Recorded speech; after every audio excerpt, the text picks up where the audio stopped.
नमस्कार. मी भाऊ तोरसेकर. तुम्ही बघत आहात प्रतिपक्ष. मित्रांनो, या आठवड्यामध्ये म्हणजे जवळजवळ 6-7 दिवसापूर्वी अफगाणिस्तानचे विदेश मंत्री, परराष्ट्र मंत्री आमिर खान मुत्तकी हे भारतात आले आणि त्याच वेळेला पाकिस्तानने अफगाणिस्तानची राजधानी काबूलवर हवाई हल्ला चढवला आणि त्यानंतर अफगाणिस्तानच्या तालिबान लढवय्यांनी उलटा पाकिस्तानवर हल्ला चढवलेला आहे.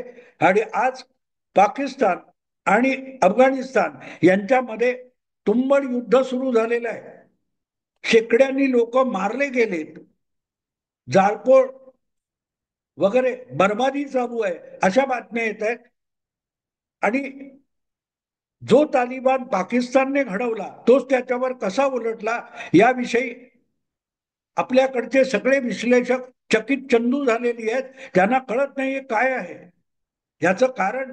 भारत पाकिस्तानचे हार्डवेअर जुनं आहे, पण आज भारतामध्ये हिंदुत्ववादी सरकार आहे, हिंदुत्ववादी पंतप्रधान बसलेला आहे आणि त्याच्याकडे तुच्छतेने बघण्यापेक्षा सर्वात कट्टर असलेल्या मुस्लिम देशाचे आणि कट्टर मुस्लिम राज्यकर्त्यांचा प्रतिनिधी हा दिल्लीत येऊन हिंदुत्ववादी पंतप्रधानाला का भेटतो, हिंदुत्ववादी राज्यकर्त्यांना अफगाणिस्तानचा भाऊ, थोरला भाऊ का म्हणतोय, हे सगळं कसं झालं यामुळे सगळेच्या सगळे आपल्या देशातले संपादक, पत्रकार, विश्लेषक हे चकित चंदू झालेले, गडबडून गेलेले, डोकं चालत नाहीये. हा चमत्कार घडला कसा, हा चमत्कार घडला कसा? या देशातले हिंदू, सॉरी, या देशातले मुस्लिम हे हिंदूंचा द्वेष करतात, हिंदूंच्या विरोधात आहेत, म्हणून मोदींच्या विरोधात आहेत असं म्हटलं जातं. त्याच वेळेला जगातला सगळ्यात कट्टर मुस्लिम देश असलेल्या देशातले कट्टर मुस्लिम राज्यकर्ते, शरियावाले राज्यकर्ते हे भारतात येऊन त्या पंतप्रधानाला आपला भाऊ का म्हणतात याचं आकलन या लोकांना होणार नाही, कारण यांना समोर असलेली वस्तुस्थिती बघायची दृष्टी मेलेली आहे. 4-5 महिन्यापासून ऑपरेशन सिंदूरचं कौतुक चालू आहे, पण ऑपरेशन सिंदूरच्या आधी तब्बल 3.5 वर्ष आधी ऑपरेशन तालिबान अफगाणिस्तान सुरू झालं होतं. याचा कोणालाही ठामपत्ता नव्हता, कारण ज्यांना बातम्या कळतच नाहीत, फक्त बातम्या रंगवता येतात, बातम्यांचा कल्पनाविलास करता येतो, त्यांना या बातम्या दिसत नाहीत. ऑपरेशन सिंदूर काल परवाची गोष्ट आहे, पण अमेरिकेने अफगाणिस्तान सोडला. शेवटचा सैनिक अफगाणिस्तानातून अमेरिकेचा 15 ऑगस्ट 2021 ला निघून गेला. त्यानंतर अवघ्या 1 महिन्यामध्ये, मला वाटतं 13 सप्टेंबर 2021, प्रतिपक्षवर मी एक व्हिडिओ टाकलेला होता की भारत अफगाणिस्तानमध्ये काहीतरी करतो आहे, भारताचं अफगाणिस्तानच्या राजकारणामध्ये चंचू प्रवेश झालेला दिसतो, काहीतरी अफगाणिस्तानच्या बाबतीत भारत सरकारकडून, भारताच्या गुप्तचर संस्थांकडून होत आहे असे सिग्नल येत आहेत. आणि ते सगळे सिग्नल मला स्पष्टपणे का दिसत होते की त्यामागे फक्त भारत नव्हता, तर जगातले प्रगतिशील देश, जगातले पुढारलेले संपन्न देश, सामर्थ्यशाली देश हे सुद्धा भारताच्या मध्यस्थीने अफगाणिस्तानात काहीतरी करू इच्छितात अशा बातम्या येताना दिसत होत्या. त्या बातम्या सकाळी 9 वाजता पत्रकार परिषद घेऊन सांगितल्या जात नसतात. या बातम्या या वेगवेगळे उकिरडे उपसल्यावर मिळतात तशा शोधाव्या लागतात.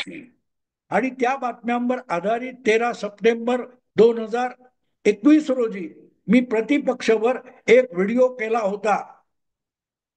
त्याचं शीर्षक होतं, अफगाणिस्तान धुमसतोय आणि जगभरच्या मोठ्या गुप्तचर संस्थांचे प्रमुख दिल्लीतून अजित डोभालना का भेटतात असा मी एक प्रदीर्घ व्हिडिओ केला होता आणि त्यामध्ये हळूहळू करत अफगाणिस्तानामध्ये तालिबानांच्या राज्यामध्ये भारताचा सहभाग आणि हस्तक्षेप वाढत जाणार आहे.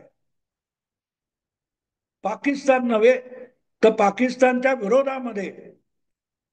पाकिस्तानच्या विरोधात अफगाणिस्तानला आपल्या पंखाखाली घेण्याच्या डावपेच भारत खेळतोय का असा एक भाकीत मी त्या व्हिडिओतून केलेलं होतं.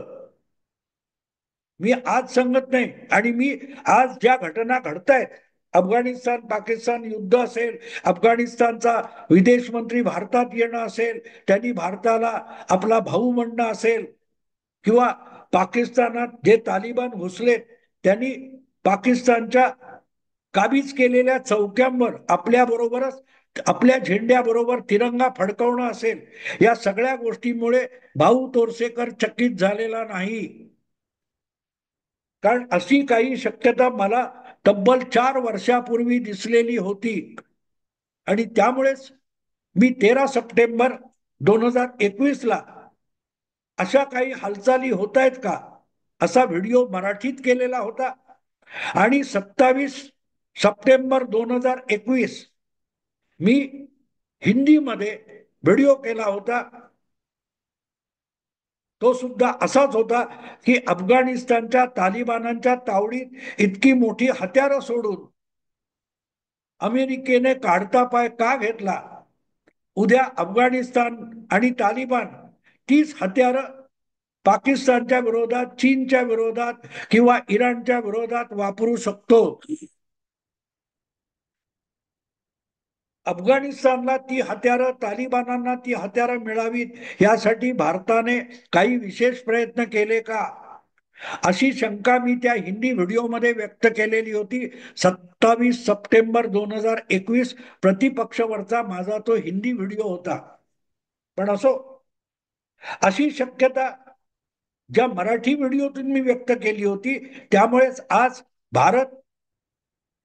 भारतातलं हिंदुत्ववादी सरकार आणि कट्टर शरियावादी अफगाण तालिबान सरकार यांच्यातली जी जवळीक आहे त्याविषयीची मी केलेली भविष्यवाणी 4 वर्षापूर्वीची, नेमकं सांगायचं तर 4 वर्ष 1 महिना म्हणजे 49 महिन्यांपूर्वीची माझी भविष्यवाणी मी इथे मुद्दाम तुम्हाला सांगतोय. यानंतरचा व्हिडिओ तो बघा जो मी 13 सप्टेंबर 2021 रोजी टाकलेला आहे.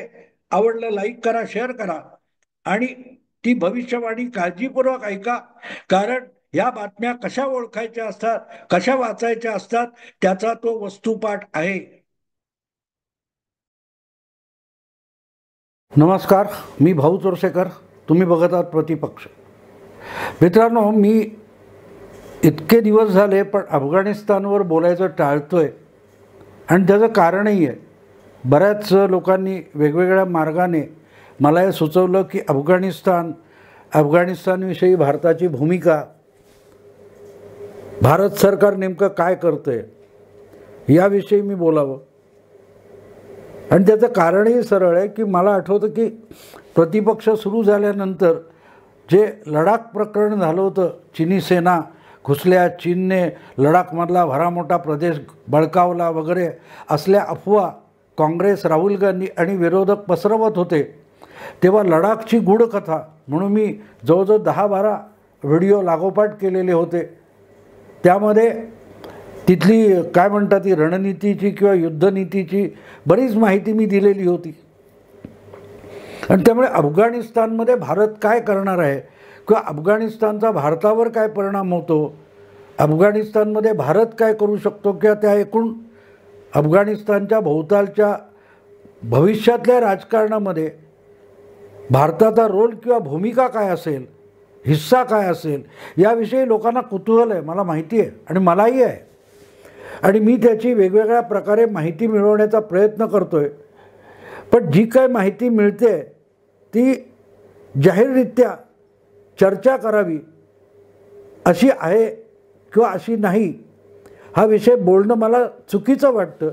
कारण अनेकदा काय असतं, ज्या गोष्टी गोपनीय राहाव्यात त्या गोपनीय राहण्यातच त्यांची महत्ता असते. चाणक्याने असं म्हटलं आहे, षटकर्णो भिद्यते मंत्रः. षटकर्णो भिद्यते मंत्रः याचा अर्थ 6 कानांनी जी गोष्ट ऐकली त्यातलं रहस्य संपून जातं. म्हणजे एखादी मोठी गोष्ट करायची आणि व्हायची असेल, त्याची माहिती 2 माणसांमध्ये असेल, ती 2 माणसातच गुप्त राहू शकते.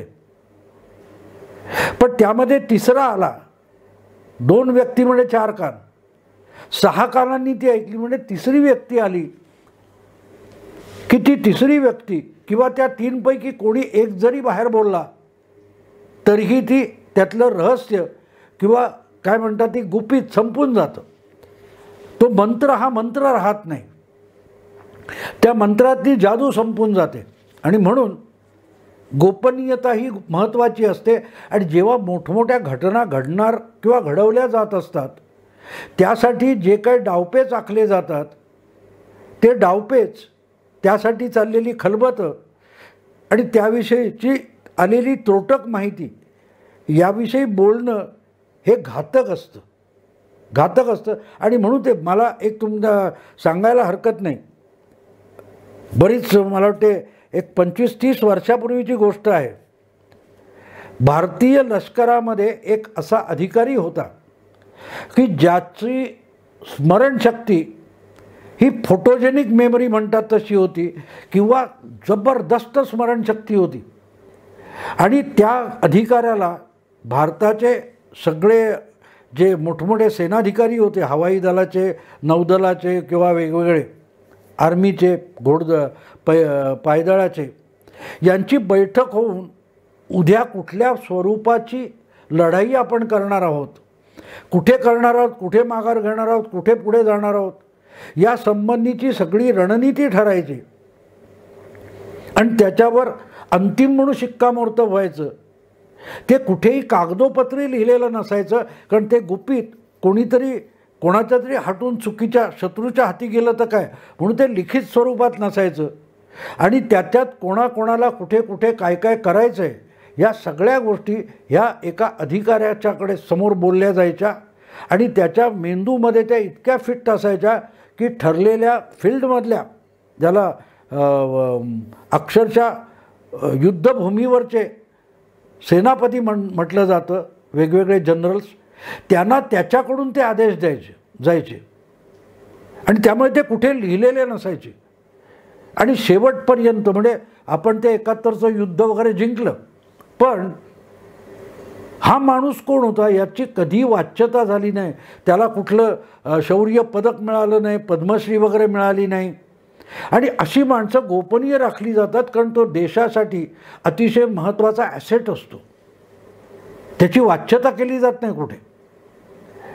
पण ते युद्ध संपून गेल्यानंतर जवळजवळ 15-20 वर्षांनी कधीतरी असा माणूस होता, आणि तो मराठी होता, असा एक सोबतमध्ये लेख आला होता, अर्थात त्याचं गुणगान करणारा होता.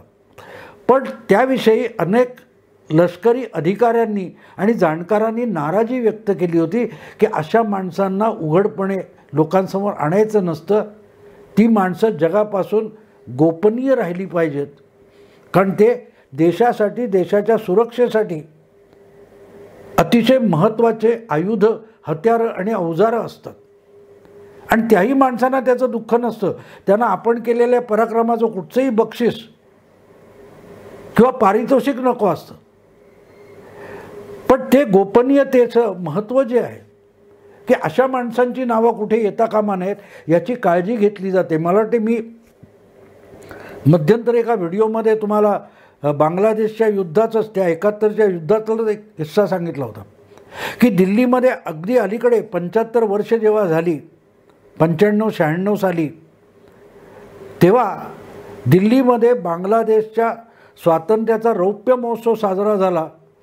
आणि त्या महोत्सवासाठी एका मोठ्या सभागृहामध्ये तो समारंभ होता. आणि बांगलादेशचे भारतातले राजदूत त्या हॉलमध्ये आले. ते मधला जो गँगवे असतो त्या हॉलमधला, त्यातून चालत चालत चालले होते. आणि त्यामधल्या कुठल्या तरी 7व्या-8व्या रांगेतल्या कडेच्या खुर्चीवर आसनावर एक गृहस्थ बसलेले होते. जाता जाता ते राजदूत बांगलादेशचे पुढे गेले आणि अचानक त्यांना वाटलं की कोणतरी ओळखीच आहे म्हणून ते वळले आणि त्यांनी त्या बसलेल्या माणसाला ओळखलं आणि मागे आले आणि त्या माणसाला, त्या गृहस्थांना म्हणाले, ओ तुम्ही तर स्टेजवर पाहिजे, तुम्ही त्या बांगला युद्धातले हिरो आहात. तर ते गृहस्थ म्हणाले, नाही नाही असं कुठे, माझं काम होतं, मी केलं, मी इथेच बरं आहे, पण थँक्यू तुम्ही ओळख दाखवल्याबद्दल.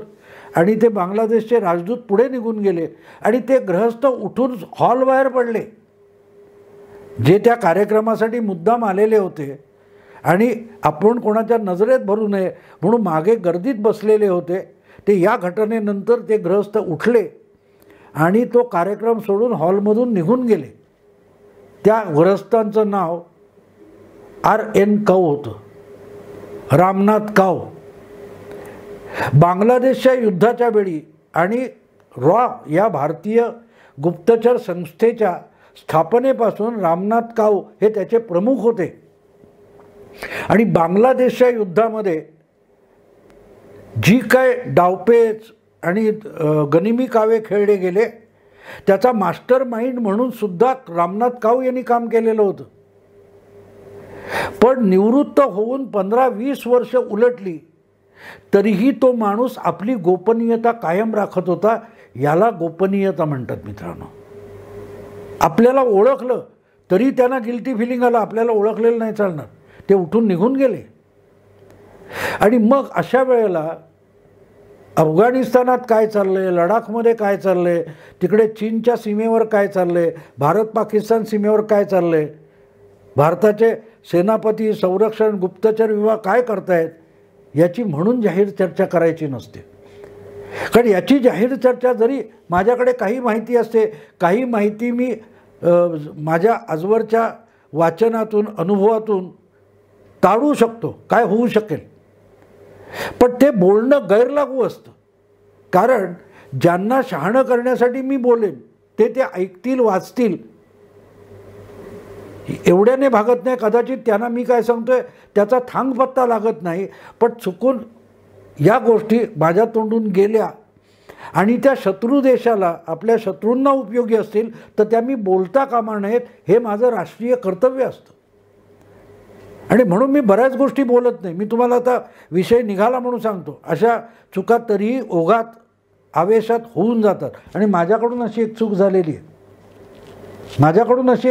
आहे, पुलवामा हल्ला झाल्यानंतर, पुलवामाचा हल्ला झाला, मला आठवतं, तर तेव्हा त्या हल्ल्यानंतर 5-7 दिवसांनी 19 फेब्रुवारीला मी माझ्या फेसबुकवर एक पोस्ट लिहिली होती. आणि ती पोस्ट अशी होती की जसा सर्जिकल स्ट्राईकने उत्तर दिला, काय ते उरीच्या हल्ल्यानंतर सर्जिकल स्ट्राईकने उत्तर दिलं गेलं, POKमध्ये सर्जिकल स्ट्राईक करण्यात आला, तसा आता पुलवामानंतर होणार नाही. पुलवामानंतर भारत चोख उत्तर देईल, पण ते POKमध्ये, पाकव्याप्त काश्मीरमध्ये नाही, तर थेट पाकिस्तानी भूमी आहे तिथपर्यंत जाऊन भेदक हल्ला करूनच भारत याला उत्तर देईल असं मी म्हटलं होतं. आणि आठवड्याभरात मी 19 फेब्रुवारी 19 लिहिलं होतं आणि 26 फेब्रुवारी 2019 रोजी तो हल्ला, हवाई हल्ला बालाकोटवर झाला. आता हा माझा अंदाज होता, मला आणून दिलेली कोणी माहिती नव्हती. पण नंतर मलाही एका लष्करी अधिकाऱ्यांनी, जे परिचित आहेत माझ्या, त्यांनी सांगितलं, तुम्ही लिहिलं आहे बरोबर आहे, तुमचा अंदाज बरोबर होता, पण असं नका लिहित जाऊ. तुमच्या वाचकांना हे कितपत कळेल माहीत नाही, पण त्यातून ते जर गंभीरपणे आपल्या देशाच्या शत्रूंनी लक्षात घेतलं तर ते सावध होऊ शकतात. आणि म्हणून नका लिहू. तुम्हाला अंदाज बरोबर येत असतील, पण तरीही ते अंदाज बोलू नका. आणि म्हणून मित्रांनो, मी या विषयात माझ्या डोक्यात ज्या काही कल्पना येतात किंवा मला जे काही सुचतं ते मी बोलायचं टाळतो. कारण हे पक्षीय राजकारण नाही आहे, हा देशाचा हिताचा आणि सुरक्षेचा विषय आहे आणि म्हणून ते टाळावं लागतं. तरी मी कधी कधी बोलताना तुम्ही स्वतः विचार करावा म्हणून काही धागेदोरे देत असतो. मला बऱ्याच लोकांनी गेल्या काही दिवसापासून आग्रह केला आहे म्हणून मी तुम्हाला काही धागेदोरे देतो.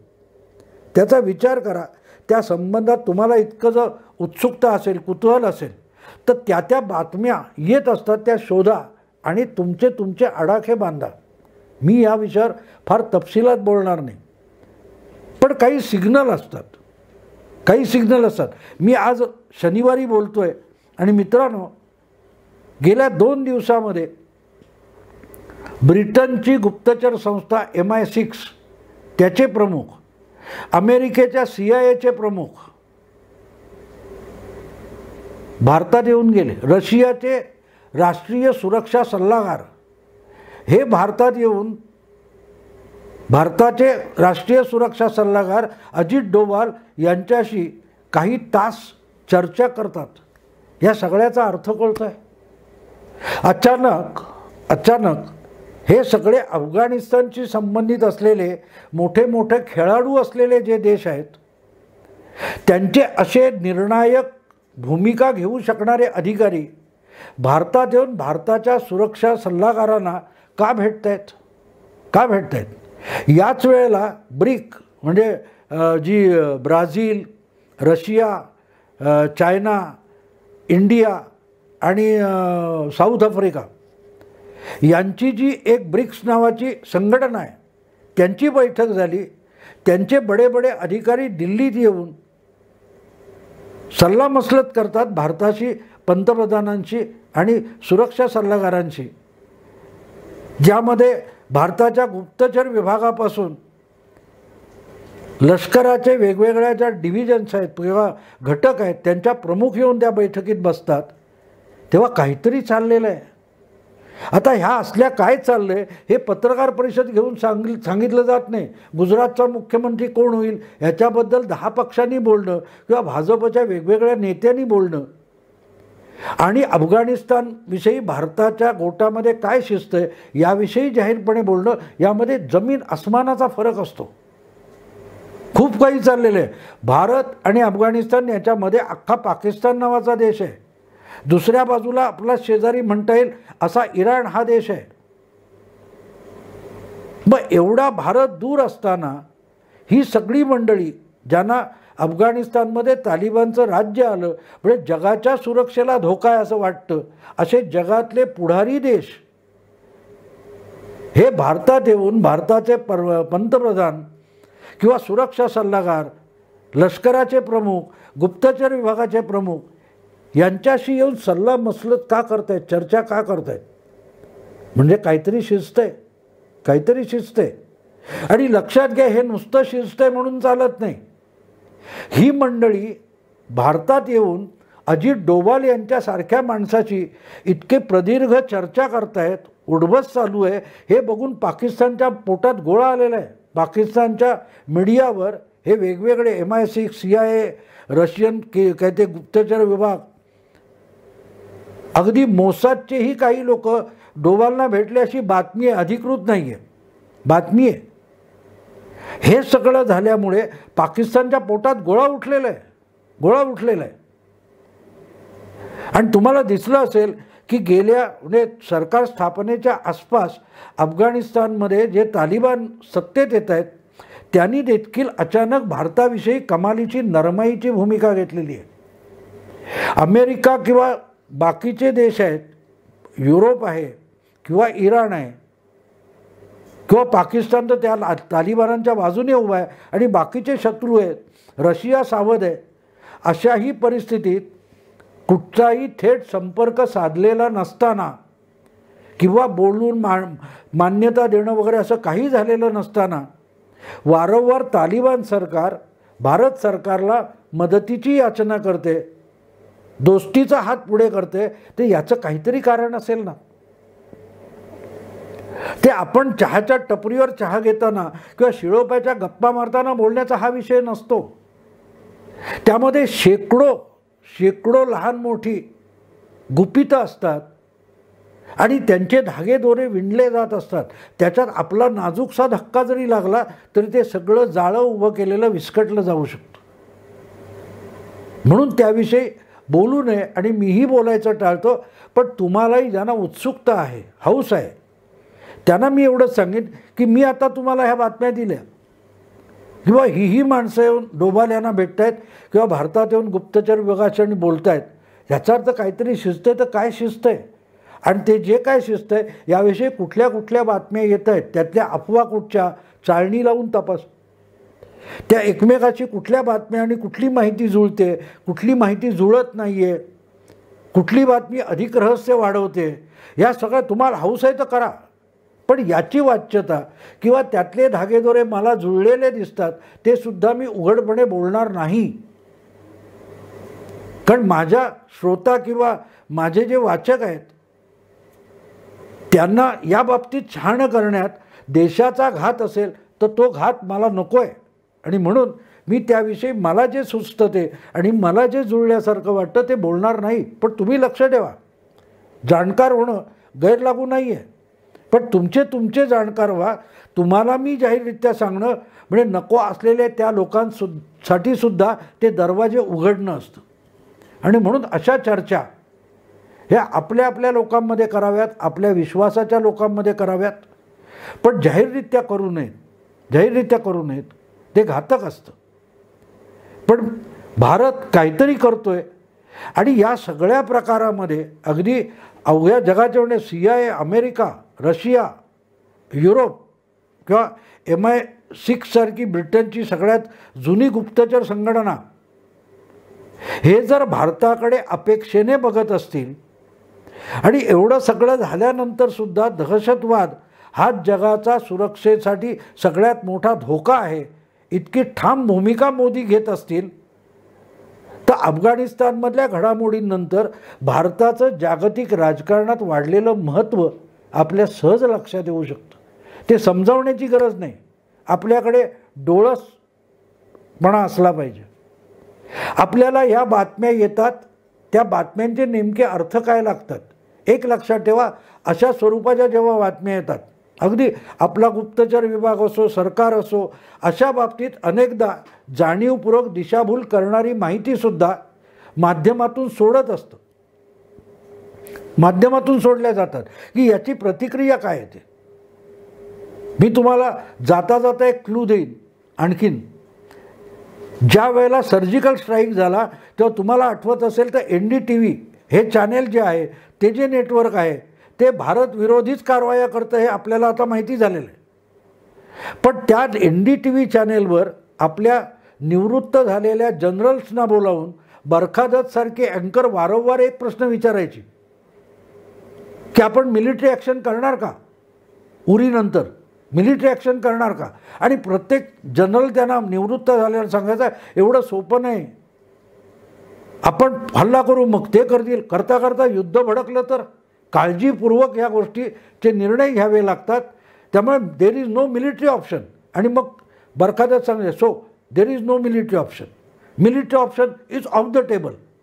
आता गंमत लक्षात घ्या की बरखादत ही पाकिस्तानच्या बाजूने सतत काम करत आली आहे, बातम्या देत आली आहे. अगदी भारताला घातक ठरलं तरी तिला आपल्या गुप्तचर विभागाने कसं वापरलं बघा की भारताचे निवृत्त जनरल्स तिकडे पाठवून मिलिटरी ॲक्शन होणार नाही हे बरखादतच्या तोंडून उच्चारलं गेलं तर त्यावर पाकिस्तान विश्वास ठेवेल आणि पाकिस्तान गाफील राहील. म्हणूनच बरखादतच्या कार्यक्रमात आपले सगळे जनरल जाऊन military option is off the table असं ठामपणे सांगत होते. आणि तिथेच पाकिस्तान बरखादतवर विश्वास ठेवून फसला, आपण सर्जिकल स्ट्राईक केला. तेव्हा अनेकदा बातम्या येतात, यातल्या बातम्या खऱ्या किती, त्यात दिशाभूल किती आहे, जाणीवपूर्वक पसरवलेली माहिती कुठची आणि त्यातून घेण्यासारखं काय, चाळण लावून बघावं लागतं. म्हणून मी ह्या विषयावर बोलायचं टाळतोय.